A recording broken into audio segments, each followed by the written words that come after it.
2 जून 1947 जब दिल्ली के एक कमरे में करीब दर्जन भर लोग मिलकर करोड़ों लोगों का भविष्य लिखने जा रहे थे। करीब 1.5 दशक से मुस्लिम लीग जिस पाकिस्तान की रट लगा रही थी, वो आज कागजों में उनके सामने सच होने जा रहा था।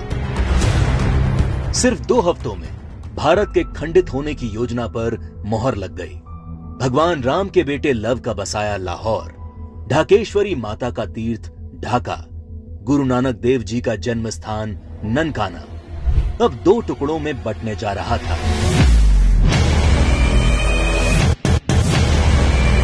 और अगर कोई इस विभाजन की योजना से अनभिज्ञ था, तो वो थी भारत की मासूम और निर्दोष जनता, जिस पर यह विभाजन कहर बनकर टूटने वाला था।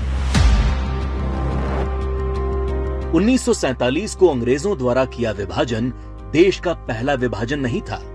अंग्रेज इससे पहले 1905 में भी बंगाल का विभाजन कर चुके थे, लेकिन उस विभाजन का पहले बंगाल में और फिर पूरे देश में इतना मुखर विरोध हुआ कि अंग्रेजों को 1911 में अपना फैसला वापस लेना पड़ा था।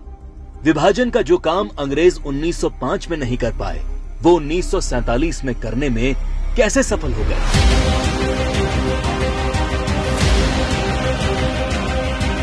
तो जो बात 1905 के बंगाल को 1947 के भारत से अलग बनाती है, वो है कांग्रेस पार्टी, मुस्लिम लीग और भारतीय कम्युनिस्ट।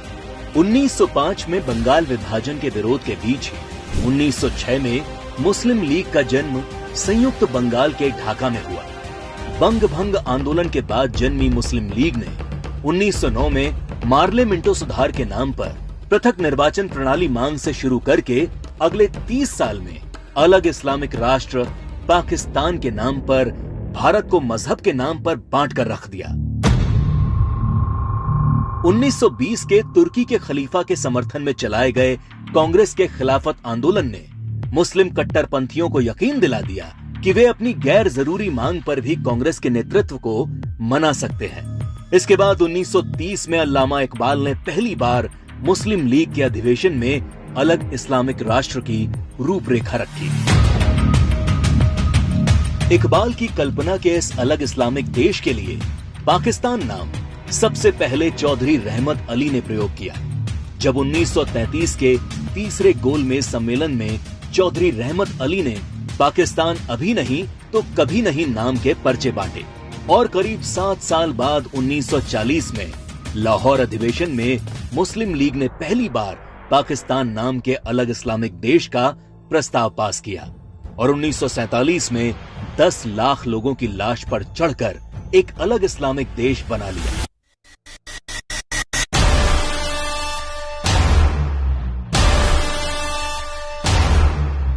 और जिस भारत ने 1905 में बंगाल का विभाजन नहीं होने दिया, वो भारत 1947 में भारत विभाजन नहीं रोक पाया, क्योंकि कांग्रेस के जिन नेताओं पर लीग के सामने खड़े होने की जिम्मेदारी थी, उन्होंने अंत समय में बिना भारत के लोगों को विश्वास में लिए विभाजन का प्रस्ताव स्वीकार कर लिया।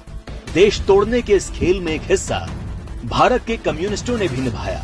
जब कम्युनिस्ट नेताओं ने भारत को 14 राष्ट्रों का समूह बताते हुए भारत विभाजन को मुस्लिम राष्ट्र के आत्मनिर्णय का अधिकार बता दिया। साल 1945 में अग्रणी कम्युनिस्ट सिद्धांतकार कॉमरेड जी अधिकारी ने मुस्लिम लीग की मांग को न्याय संगत बताते हुए एक थीसिस दी। उनके शब्दों में 1940 से कम्युनिस्ट पार्टी ने ये देखना शुरू कर दिया कि तथाकथित सांप्रदायिक समस्या वास्तव में बढ़ती राष्ट्रीयताओं की समस्या है, जिसे आत्मनिर्णय के अधिकार के माध्यम से हल किया जा सकता है। यदि हम इसके प्रगतिशील सार को देखें, तो पाकिस्तान की मांग वास्तव में पंजाब, पठान, सिंध, बलूचिस्तान और पूर्वी प्रांतों की मुस्लिम राष्ट्रीयताओं के क्षेत्रों के आत्मनिर्णय के अधिकार की मांग है। जब देश का विभाजन हकीकत बनना तय हो गया, तब सर रेडक्लिफ को भारत और पाकिस्तान की सरहद तय करने की जिम्मेदारी सौंपी गई। रेडक्लिफ इससे पहले कभी भारत नहीं आए थे। उन्हें भारत की सांस्कृतिक विरासत, सभ्यता, मूल्यों, तीर्थों के विषय में कोई जानकारी नहीं थी। 3 सप्ताह में तय कर लिया गया कि कौन सा हिस्सा पाकिस्तान कहलाएगा और कौन सा हिस्सा हिंदुस्तान।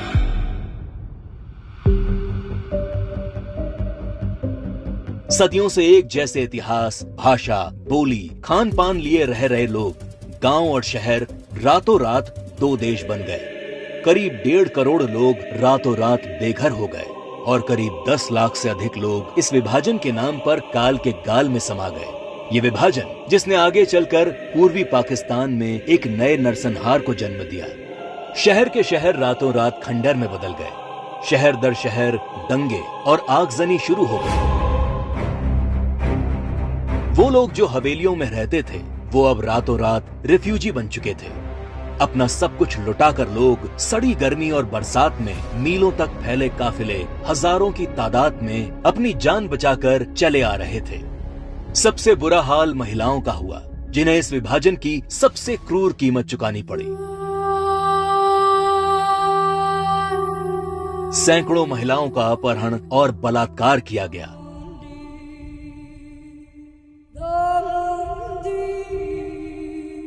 उन्नीस 1940 के दशक में भारत की ही भांति नरसंहार झेलने वाले यहूदियों की विभीषिका को आज पूरा संसार जानता है। 27 जनवरी को आज पूरा विश्व होलोकास्ट दिवस के तौर पर मनाता है। लेकिन इस विभाजन की कभी न भूली जा सकने वाली त्रासदी को भारत की ही पूर्व की सरकारों ने कभी याद करने की कोशिश नहीं की।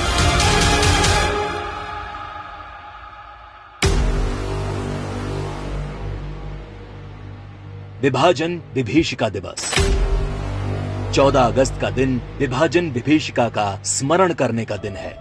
14 अगस्त का दिन अटल जी की इन पंक्तियों को दोहराने का दिन है। दिन दूर नहीं, खंडित भारत को पुनः अखंड बनाएंगे। गिलगित से गारो पर्वत तक आजादी पर्व मनाएंगे। उस स्वर्ण दिवस के लिए आज से कमर कसें, बलिदान करें। जो पाया उसमें खो न जाएं, जो खोया उसका ध्यान करें, जो खोया उसका ध्यान करें।